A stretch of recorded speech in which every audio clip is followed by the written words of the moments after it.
বংশীবট। বৃন্দাবনে কৃষ্ণের বিভিন্ন লীলাভূমির মধ্যে এই বংশীবট হলো সবচেয়ে প্রাচীনতম লীলাভূমি।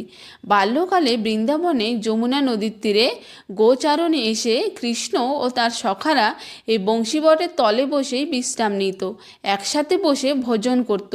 কখনো কখনো আবার এই বটগাছের ডালে বসে কৃষ্ণ একমনে বাঁশি বাজাতো। এখানে রাধারানীর সঙ্গে দেখাও করত। এরপর কৃষ্ণ তার কৈশোর বয়সে শরৎ পূর্ণিমার রাত্রিতে এই বংশীবটের তলে শতকোটি গোপীদের সঙ্গে মহারাস লীলা করেছিলেন। শরৎ পূর্ণিমার রাত্রিতে এই বংশীবটের তলায় বসে কৃষ্ণ এমন সুমধুর বাঁশি বাজিয়েছিলেন যে বাঁশির ধুন শুনে ত্রিভুবন মোহিত হয়ে উঠেছিল। সমস্ত গোপীগণ এই বাঁশির আওয়াজ শুনে মোহিত হয়ে গৃহের সমস্ত কাজ ফেলে এই বংশীবটে উপস্থিত হয়ে যায়। স্বয়ং মহাদেব ও মাতা পার্বতী বাঁশির ধুন শুনে কৈলাস থেকে ছুটে আসেন এই মহারাসে যোগ দেবার জন্য। মাতা পার্বতী মহারাসে যোগ দিলেও মহাদেব মহারাসে যেতে পারছিলেন না, কারণ কৃষ্ণ ব্যতীত কোনো পুরুষ ভেতরে যেতে পারবে না।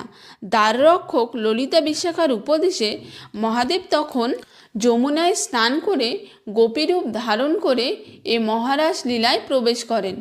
যে সকল গোপীগণ যমুনা নদীতে স্নান করে কাত্যায়নী দেবীর ব্রত পালন করে কৃষ্ণকে পতিরূপে চেয়েছিলেন, তাদের মনোবাঞ্ছা পূরণের জন্য কৃষ্ণ সেই সমস্ত গোপীদের সঙ্গে এই বংশীবটের তলে মহারাস লীলা করেছিলেন। এই মন্দিরে দর্শনীয় হলো দ্বাপর যুগের সেই বংশীবট বৃক্ষ, দধি বৃক্ষ। এই গাছের পাতা দুধের মধ্যে দিলে দুধ সঙ্গে সঙ্গে দইয়ে পরিণত হতো, আর গোপসখারা এই পাতা দিয়ে দই তৈরি করে খেত। এই দধি বৃক্ষের ডালে কান লাগালে রাধারানীর নাম ভেসে আসে।